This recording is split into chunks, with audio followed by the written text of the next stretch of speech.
Hello, everybody. I'm pleased to say that today I've got Catherine with me, who is a registered homeopath. Now, good morning, Catherine. Thank you for Good joining me. morning. Good morning, Jackie. I mean, I've been using homeopathy for must be 26 years. It was one of the first little courses that I did when I started exploring complementary therapies. And it's something that's, I think, because of the little course that I did, it's just never left me. I've always used it, and even when the children were little, that was my first aid box. That was all we used. So, Catherine, just tell us, really simply, first of all, what is homeopathy, and how does it work? Okay, so Jackie, I think I'll probably go back to how it was discovered, because then people then tend to understand it better about where it came from and how it works. So it was discovered by a physician called Samuel Hahnemann, and Samuel was from Germany, and he was born in 1755. And at the time, he qualified as a doctor, and became quite disillusioned with how the medical profession was going. But as you can imagine, in those times, it was quite crude. The medicines were quite toxic. There was bloodletting. It was Yeah. he really wanted, he became a doctor obviously to help people, and he just became disillusioned because he wasn't able to help people in the way that he wanted. So he actually walked away from his profession, and to make money for his family, he translated medical text into his native language, so into German. And he came across a text one day that he was translating, and it talked about the Peruvian bark, so cinchona bark, which is a homeopathic remedy China. I'm sure you probably know that remedy. And it spoke about how the cinchona bark helped people with malaria. So he knew that there was other substances like this, and he wondered why this particular one helped people with malaria. So he decided that he was going to ingest it himself and see what happens. Now I don't know exactly what form he took it in, but it would have been in his crude form in some sort of way. And he became unwell.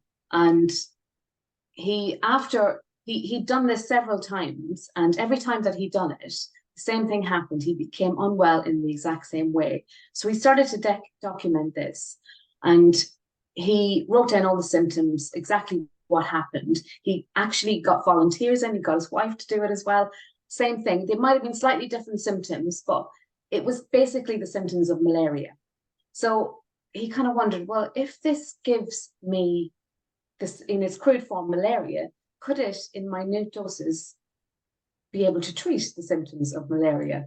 So basically, that's where it came from. And he conducted many experiments, not just with that substance, but other substances as well. And he had to get it right to dilute them in the right amount. So you'll see 30C, 1Ms, 200C, 6C. And to get them in those, that took a long time for him to figure out all those different types of potencies because otherwise, given it in too much of it would cause aggravations. So basically, this went on for about 6 years, and then he published his first paper on homeopathy. And he spent his life then proving new medicines, and that's basically where it came from. Now, it's derived from minerals, from plants. So all the things that you'll see in conventional medicine, they'll use a lot of these things, but the difference is that it removes those toxic elements, and it works with your own immune system. So it works in the way that likes treat likes. So if you have a particular set of symptoms, we will source the remedy that matches those symptoms. And then it kickstarts your own immune system to actually heal itself. So that's, in a nutshell, that's basically what homeopathy is. Okay. So it's a really natural form of healing. Absolutely. A relatively safe form of healing that I've got patients coming to me who obviously are on conventional medicine, and it works beautifully alongside that as well.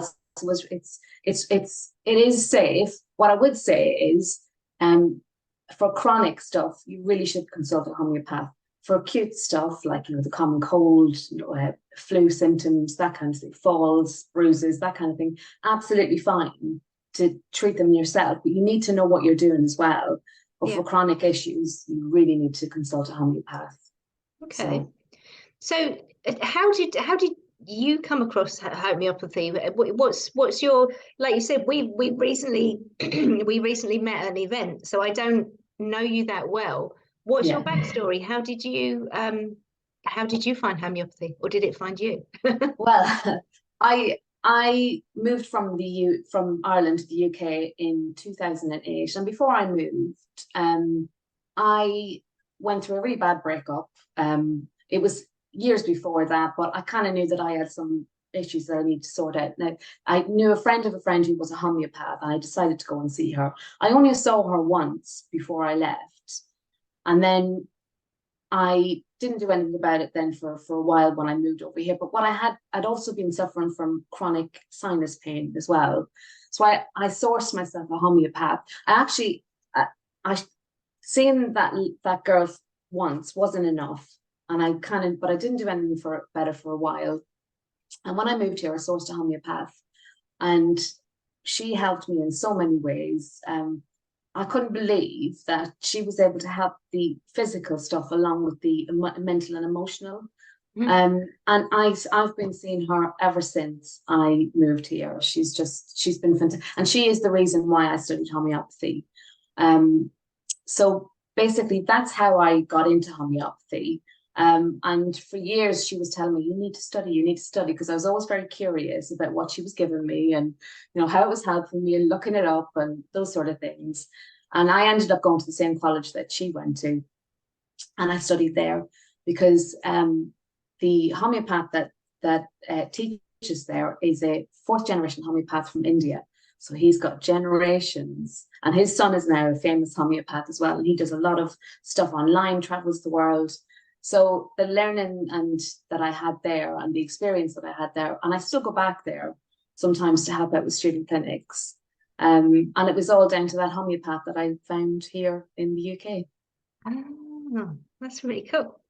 I've just had a sudden thought. Do we know for sure? Does King Charles use homeopathy? Yeah, and the Queen does as well. Obviously, they need to be very careful about what they say, and they can't be seen to favour one over the other. But the Queen did have her own homeopath. I do know that. Cool. So you mentioned earlier about the remedies actually come from sort of different plants, animals, minerals, that sort of thing. Can you give us some examples? Tell us about that. Sure. So one of the examples that I always talk about is allium cepa. Now, allium cepa is a remedy that we use for hay fever symptoms, for example. Now, it's made from the onion. I was going to say allium is onion, isn't it? Yeah. So what happens when well, not all the time, but if you don't cut it in the right way, the tears start rolling down, your nose starts running. Yeah. And in that, yeah, exactly. And in that way, we can treat that. We can use that remedy or that medicine to treat hay fever symptoms where the eyes are streaming, the nose is running. There are obviously other symptoms alongside that as well, but that is a really, really easy one to talk about. Another one that I always talk about is rustox, which is a plant, poison ivy. So the plant itself is quite restless, always wanting to move about, and also you think about the skin symptoms that it gives you as well, the blisters. And actually, I used that remedy to treat hand, foot, and mouth recently on a baby, and that worked beautifully. The big blisters, the scaly skin, the itching. You know, the child was quite restless at night. It started to sleep. The skin healed beautifully. So yeah, there are just a couple of I've got so many different examples of there's even one that's made from a cockroach, and that was discovered by mistake in India. This has gone back a long time ago, but it was my tutor who told us about this, that this man had suffered from asthma, and it was always worse in the winter time, so that damp sort of time of year, and he always felt better from a warm drink. But he had gone to his friend's house and they'd quickly made him a cup of tea. Whoever he'd gone to see doesn't usually drink tea, but he boiled the kettle. And this particular tea, as it was going on, he's like, oh my God, it feels so much better. So he was like, well, I don't know why, like, you feel, because I don't normally make the tea. And he said, can I just have a look in the kettle?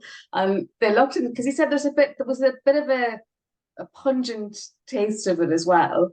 So they went to the kettle and they realized there was 2 cockroaches in the kettle and he boiled them up. So they love damp dwellings. So they kind of go for that sort of, like even on holidays, you'll see them come out at night because it's a little bit damper, it's not so hot. And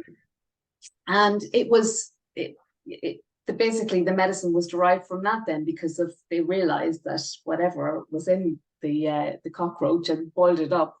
Obviously, when they make this medicine, it's not done in that way.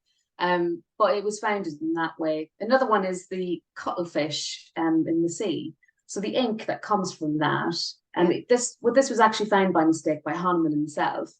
It was a painter that used this ink to paint, and he used to dab it on his tongue. What is to sort of mix it with like you do, don't you, with the paintbrush? Yeah, exactly. But he got really, really ill, and he couldn't understand why he got so ill. They got to the bottom of it. He was licking this ink, and this ink was creating really bad gastrointestinal issues. And he asked him to stop doing that, and within a little bit of time, all of his symptoms stopped, and it was that was making him sick. So basically, this medicine, which we call sepia, it's used for hormonal issues, for gastric issues, all those sort of things.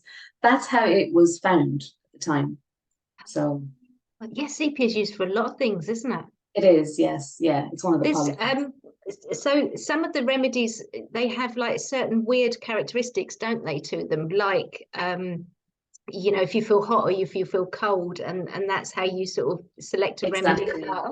Exactly. And there's so many different things. I mean, if you're thirsty, if you're not thirsty, like in a fever, like gelsemium, they'll be trembling. There's, they feel dizzy and they feel dull and weak, and they just want to be left alone. And the chills tend to run up and down the back. There's these little finer points that you'll find when you're trying to find a remedy, especially in an acute situation. You'll pinpoint the remedy and think, yeah, that's it. Like bryonia, you probably know bryonia. Brownie is used as a cough medicine, also for flus, but it's also a really big joint medicine as well. So some of them have got a massive array that they can be used for. Oh, that's really cool. So can we basically use homeopathy for all sorts of things? Yeah, absolutely. Like I said, though, with acute, absolutely fine. Once you know what you're doing, you'd obviously have to have some sort of basic training to know what there is. First aid courses or home prescribing courses that you can do, and there's lots of stuff about. A book that I bought myself many years ago was Miranda Castro, and that's a lovely book. It gives lovely illustrations of the remedies, and at the back it explains all of the worse, like one of the questions we'll ask for, what is it worse for? What is it better for? And it just beautifully explains everything. So yeah, it can be used for so many different things. But like I said, chronic issues really needs to be handled by somebody who knows what they're doing. Okay. So if, on the other side of that, if somebody wanted to sort of have some remedies at home, like really simple ones, sort of as I guess for a little first aid kit box, what could they use? What's fairly simple and useful for families? I think arnica is one of the ones that I always say you should have in your in your handbag or or at home. Now arnica can be taken orally. Should have used it, shouldn't I? Yeah, exactly. Or it can be taken as a gel or a cream. Now everybody knows arnica because it helps with bruises. Arnica can be used if someone has a really bad fall and they get a blow to the head or a concussion. It can be used for that. It can be used for jet lag. It can be used for so many different things. if you on my Facebook profile or my Instagram, I actually talk about arnica and what it can do. So people don't realize, it's you just put it on a bruise. There's so many different things that it can be used for. Okay. Especially if a child, if they bang their head, and actually it happened on holidays with my nephew. He fell off a chair and banged his head. And we give him arnica straight away. And give him, when we started to notice a little bit of a bump, we give him another dose. There was no bump then, and he was absolutely fine. I mean, it can reabsorb a bleed as well. So, for concussions, especially in sports injuries, that would be the first one that I would always go for. A friend of mine's just fell and sprained her wrist. Arnica is the first one that you take for that shock to the area, that flow to the area. Yeah. And then obviously after that you can follow on with other medicines. Is that right, that you can use it sort of before an operation or something to reduce swelling and stuff? You can, but again, I would err caution on that because of if you're thinking about having an operation, if they're cutting the area, arnica is because of what it does with the blood. I would just say maybe after you take, not before. There are other things as well, like if you're prone to infection, calendula is a wonderful thing to take before an operation. And that's another great thing to have in the house as well. You can have, I've got calendula gel here. It's probably hard to see. Yeah, I always used to have, actually, I've still got one, hypercal. So you've got the hypericum as well. The hypericum is fantastic, especially for those nerve endings. If something's crushing your finger in the door, those sort of things, where the nerve endings are there, hypericum can really help. Another thing that I've actually recently used when I was on holiday, it's very hard to see it in the light, but it's called, can you see that? Article cream. Yeah.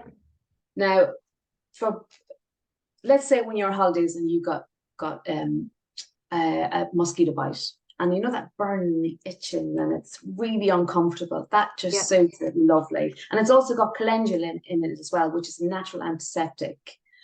There are homeopathic medicines that you can take as well orally, but that's a lovely one just to have. Was that a Nelson's one? That's the Helios one. Oh, Helios, yeah. Yeah. So so that's a blend of the two remedies as well. Is that urticarians and urticarians and calendula. Calendula is just that wonderful. It's known as the homeopathic plaster. It's really soothing, isn't it? If you can get it in a tincture form. Now you can that says marigold on it. Again, it's quite hard to see it, but it's calendula officinals.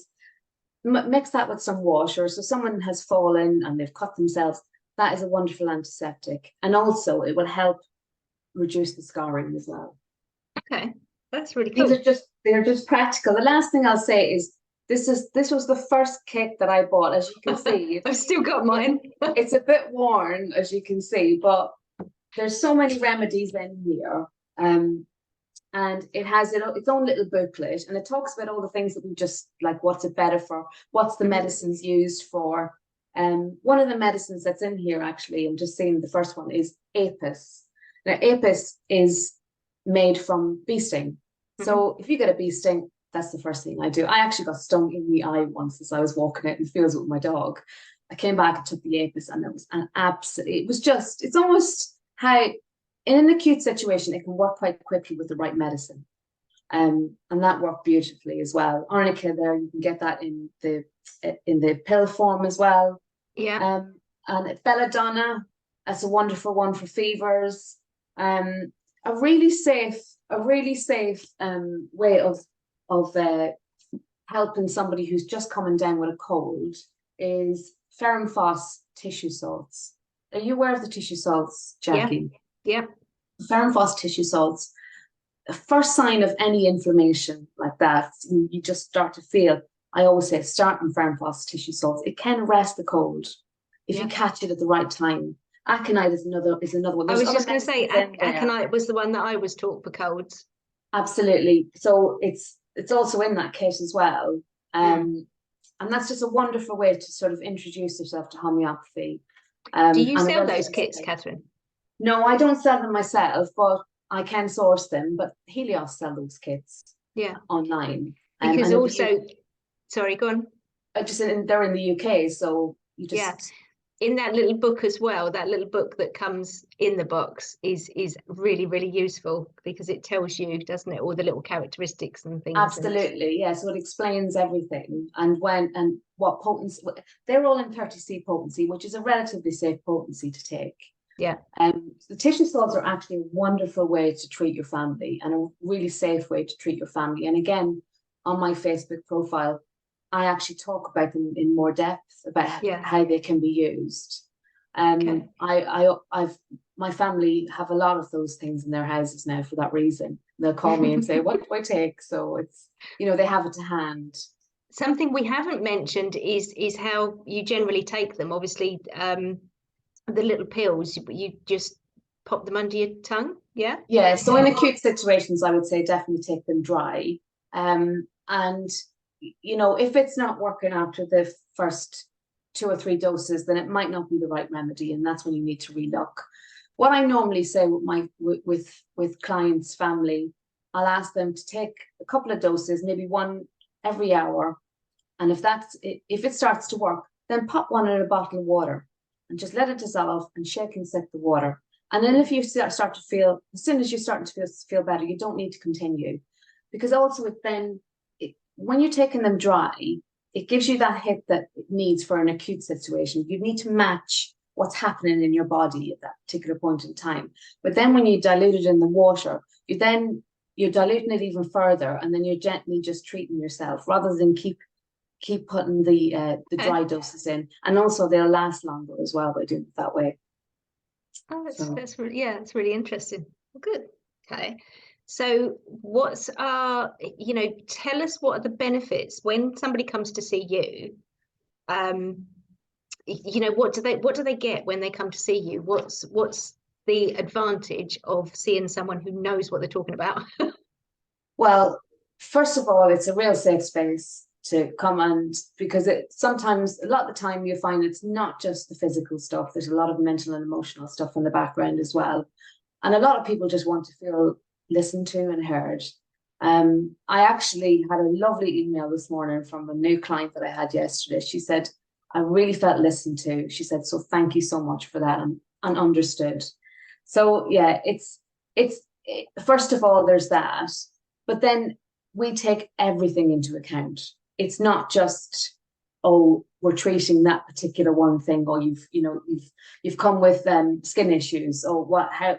It's not just your skin, it's everything. It's how your whole system works, how you sleep, how you are mentally and emotionally. And it takes taking everything into account, even going back years to stuff that's happened before, because we try and find the root cause.